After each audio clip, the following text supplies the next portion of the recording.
सदगुरुदेव भगवान, कभी कभी चिंतन सहज ही हो जाता है और पर कभी कभी बहुत प्रयास करने हाँ, पर भी नहीं किसका है? होता। इसके लिए हाँ, क्या करें? बिल्कुल बिल्कुल। कबहू तो थोरो भजन, कबहू होत विशाल। ये पहले रसिक महापुरुष लिखे हैं। मन को धीरज छुटे नहीं, गाहे न दूजी चाल। जिस समय रजोगुण और तमोगुण का आवेश होगा उस समय भजन खींचना पड़ेगा।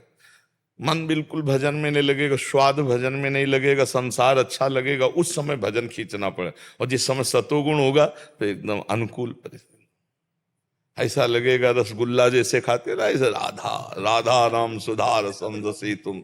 और जब रजोगुण तमोगुण होगा तो फिर वो अच्छा लगेगा। संसार का भोग, संसार की चित्र, संसार की बातें, भगवान अच्छे नहीं लगेंगे। और जब गुणातीत भजन हो जाता है, तीनों गुणों से परे स्थिति हो जाती है, तब एक तार भजन चलता है।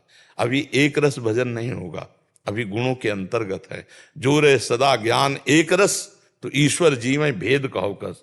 अभी जीवत तो देहाभिमान को लेकर त्रिगुण के अंतर्गत है।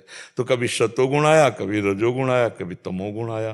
तीनों गुण हम पर प्रभावित ना कर पावे। हरिवंश महाप्रभु कहते हैं, ई डर ही डरप हरिवंश ही जिनो भ्रमय गुण सलिल पर, जी नामन मंगल लोक त्यों सुहरि पद भज न विलंब कर। हर समय जबरदस्ती भजन में लगाए रहो, तीनों गुणों पर विजय प्राप्त कर लोगे। गुण के अनुसार कि आज मन नहीं लग रहा तो फिर बात गलत हो जाएगी। चले न दूजी चाल, चले न दूजी चाल। अब टीवी देख लेते हैं, भजन में मन नहीं, यार चलो आज सिनेमा देखें, चलो आज उसके पास बैठते हैं, गलत हो जाएगा, संस्कार गलत हो जाएंगे।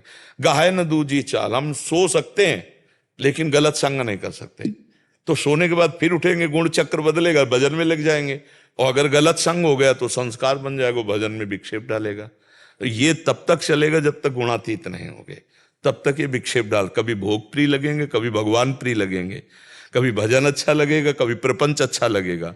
यही तो साधना है कि काट काट करके प्रपंच और भोगों की वृत्तियों को हम भगवान के चरणों में लगा रहे हैं। चित्त वृत्ति को निरोध करके, रोक करके प्रभु के चरणों में लगाना। इसी पर प्रभु रीझ जाते हैं कि ये इतना आकर्षण पर भी हमारा चिंतन नहीं छोड़ता, तो फिर भगवान कृपा कर देते, माया हटा देते हैं।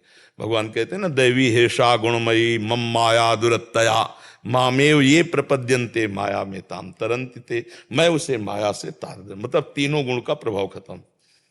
अब स्वाभाविक भजन, जैसे विषयी पुरुष का विषय चिंतन, ऐसे भगवत चिंतन। काम ही नारी प्यारी जिम, लोभी जिम प्रिय दाम, तिम रघुनाथ निरंतर प्रिय लागो मोहि राम। वो भजन फिर त्रिगुणातीत होता है, फिर उसे कोई भ्रष्ट नहीं कर सकता, वो जीत गया।